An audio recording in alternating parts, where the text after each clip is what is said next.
Now, the Great Pyramid of Giza is probably the most stunning of all these ancient structures. And the stones are immense, and some of them were cut from a quarry that's hundreds of miles away. How do you think they did that? Well, some of them, the granite in the Great Pyramid comes from more than 500 miles to the south. If you look at the famous King's Chamber, its walls and its roof are, the ceiling of the King's Chamber are all made with gigantic granite blocks. Stunning detail. Stunning detail. Those blocks on the roof of the King's Chamber weigh 70 tons each. Now, Egyptologists will tell you that, they could move heavy blocks because they put them on wet sand and they push them along on wet sand. Well, maybe if you're just at ground level, that will do. But when you're 350 feet above the ground, as you are in the King's Chamber, that won't do at all. I don't know how they did it. All I know is they did it. I don't think anybody knows how they did it, how they lifted those stones, how they brought them up to that level. I think we're looking, again, at a lost technology. And it was this ancient apocalypse 12,800 years ago that wiped that from the human memory banks almost completely, not entirely completely because there were survivors, but removed most of it. Randall will tell you, sea level rise, it creates a powerful high energy zone. Mm-hmm. Anything that was existing on those flooded coastlines has just been pounded to hell. I mean, talk about it, Randall. Well, yeah, I mean, it's going to be a lot more energetic than now. I mean, imagine your sea level rising at 3 or 4 times at least faster than we've seen rise in the last century. And within there, juxtaposed are these episodes of very rapid sea level rise. So you're talking about a very energetic intertidal zone. And anything that's there, short of large megalithic blocks, is going to be utterly obliterated by the time the process is through. And I think that this is one of the things that, the archaeologists and the prehistorians, people are looking at that, have failed to take into account the severity of these events we're talking about. Because the question always is, where are the artifacts? Where's the pottery? Where is the evidence that this civilization existed? And I have 2 responses to that. One, you don't realize the extent of the total remodeling of this planetary surface that took place. Because, I mean, we could get into some of the stuff here. I have tons of images where I think maybe we'll get a chance to pull up a couple of really awesome drone footage here before we're done. But once you begin to wrap your head around this, you go, really? It's like, imagine that you drop an atomic bomb on a city and it completely obliterates it. And then a short while later, you drop another one on the same place. What's going to be left? And then 10,000 years, 20,000 years goes by. What are you going to what are you going to find? What are you going to look for? It's going to be just rubble that gets reincorporated just into the geological stratum, and it's going to be very difficult to differentiate, for example, from what's called a conglomeratic rock, which is basically where you have just a huge jumble of broken rock cemented together. Right? Now, within there could be all kinds of stuff that's not even recognized as being artificial in the sense that humans had anything to do with it.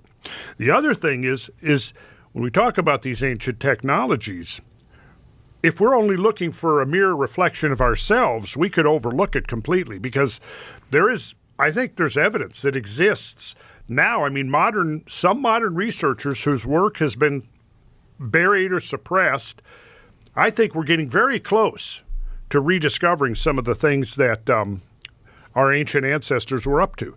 And maybe this would be worth a whole show in itself. We could dive into this, and I don't want to get into that today. But what kind of technologies are you talking about?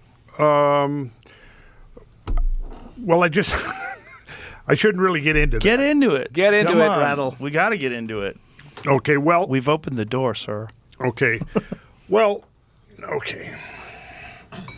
The passing of the HDMI cable. The passing. A sacred moment.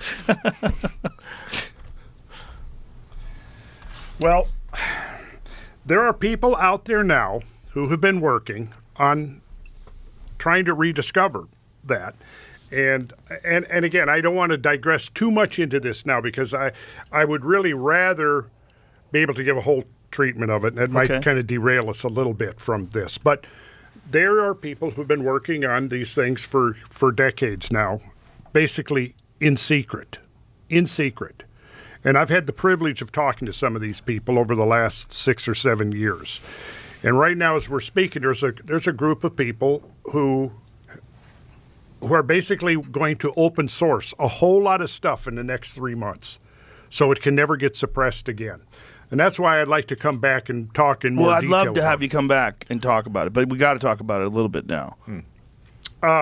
Okay. Well, there's a laboratory right now in the Maldives that's been building prototypes using these technological principles, which are based on implosion rather than explosion. And the inspiration for this... Tesla's ideas are part of it, I think you mentioned. Tesla's ideas are very much a part of it. Yes, Tesla's ideas are very much a part of it. So is, I don't know if you ever, Victor Schauberger, who did the work with water and discovered, look at, Jamie, could you look up Victor? Oh, I have the cable now, don't I? Take it back. Let me find a video. Well, no.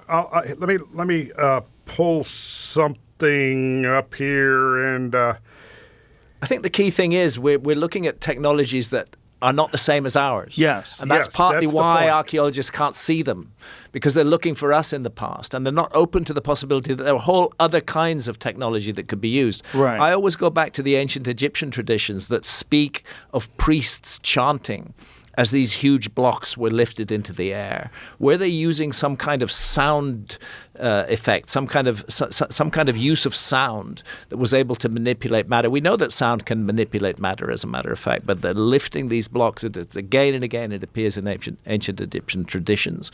The notion that we could lift huge blocks with sound seems absurd to archaeologists, and yet it's there in the traditions of the Egyptologists. And what Randall's talking about now is people who are working on a whole alternative path of technology. And maybe that's a rediscovery of the kind of technologies that were used by a lost civilization. I think that's what's important about what you're saying, is that we have this very limited idea of technology based on what we've experienced. Yeah. But if you had anatomically similar human beings that lived for thousands and thousands of years. Stuff just keeps on getting older. If you think about the amount of progress that we've achieved as modern humans just in the last few hundred years, if you go back 400 years to now, it's a stunning amount of achievement. Absolutely stunning. And if you have a completely different path of technology, one that's not utilizing internal combustion engines and cranes and the like that we experience leverage, today. mechanical advantage, everything that our tech is based around. Something that's insanely advanced, tens of thousands of years of a different path. Yeah. And that may be what we're looking at. And that may begin to explain these otherwise inexplicable monuments that have survived. Jamie, do I need... There we go. This is the work of Nikola Tesla. And he was... Again, this is way too much for us to get in today. That's why we need to devote a whole session to talking about this. Okay. But this was the inspiration. You know, his work was suppressed. A lot of his patents were taken, sealed up by the U.S. government for whatever reason. I don't know. But this is some of the stuff that's now being developed using his ideas plus some of the others. This is the man I've been talking to for the last 7 years. Malcolm Bendall? Yes. And again, I don't want to get into it today, but here's an example of what they're doing. This is a generator that has no moving parts. It's all based on geometry, pure geometry. Mm-hmm. And here's the basic idea, as I think I understand it at this point. Resonance frequencies. Everything vibrates. Have you ever, if we had an electric razor, we plugged it in, turned it on, set it on this table, it's going to move around, isn't it? You ever seen that? Yeah. That's the beginning of the concept because it's vibrating. Everything vibrates at a frequency, and if you know that frequency, you can control things. And I think that's the basic idea of what we're looking at here. And it's all based upon the ancient numbers. And they're developing technologies right now, and they have been. I was recently contacted and given the go-ahead that I could talk. I've been sitting on this for 7 years without talking about it because they asked me not to talk about it until they had their patents in place and their licensing. That's all happened since last summer. So we're now free to talk about it. So that's what I'm saying. I think it would be a good idea to get me back on here. We can look at it. I'm going to lay this on Graham so he can look at it too, because I really want to get Graham's feedback on this. I mean, would it be fair to say that there's an element of a rediscovery of a lost technology from the past? I think it would be fair to say that, yes. Yeah. And so through this technology, they're able to move stones or cut stones or all the above? All the above. And even transport them? Whoa, Yes. what is all this? Well, this is the model, and this is diagramming all the frequencies of the elements and what their vibrational frequencies are and the numbers that measure those frequencies. And they're all the numbers we get from looking at these ancient traditions that recur over and over and over again, that I've been talking about in my sacred geometry classes for decades without knowing what the final result was going to be. So this inventor who's working with this small group contacted me, and this is what he told me. He said, you built the foundation. He said, you laid the foundation with your work on ancient geometry, and I built a house on top of it. That's what he said. Nice. So for 7 years, he's been supplying me with all the information. I have copies of all the patents. I have videos of the testing of the prototypes. And Mazda, the car manufacturer in Japan, is getting ready to do a $25 million testing of some of these prototypes that they believe they can retrofit internal combustion engines with. And there's over 100, they've developed over 100 patents on some of this stuff. And it's amazing. And what would be the fuel?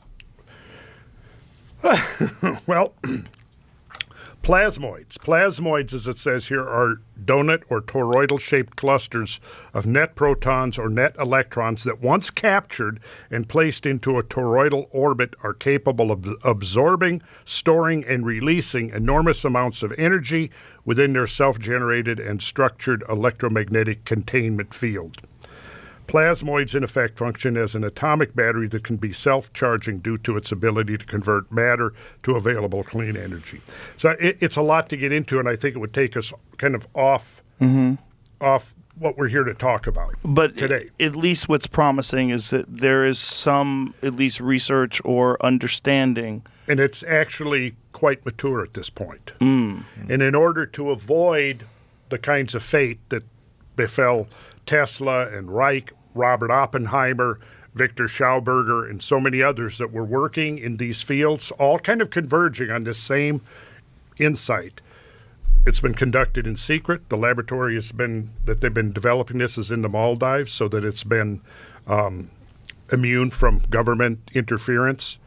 And now I think it's about ready to go the next.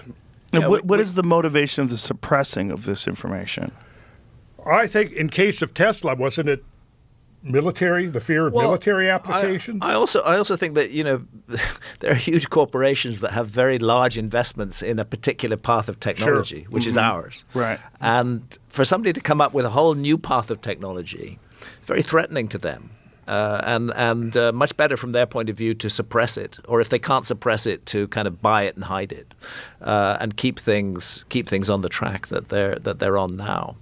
I would say that's the motive. And maybe for people that are curious about this and maybe even skeptical, consider the massive change that nuclear power provided us. Mm-hmm. Whereas before the 1940s, this was unheard of. Yeah. This even the concept of it. And all of a sudden now we have nuclear power, nuclear weapons, the most profound power known to man currently. Mm. God help us, it's a power for use by adults, but unfortunately it's delinquent children who are leading our world right now. The leaders of our planet, the politicians out there, they're just complete assholes. I can't think of any of them who I feel any respect for whatsoever. And it's they who are in charge of this frightening, terrifying technology. We just aren't mature enough as a civilization to manage technology like that. You have to get that level of maturity.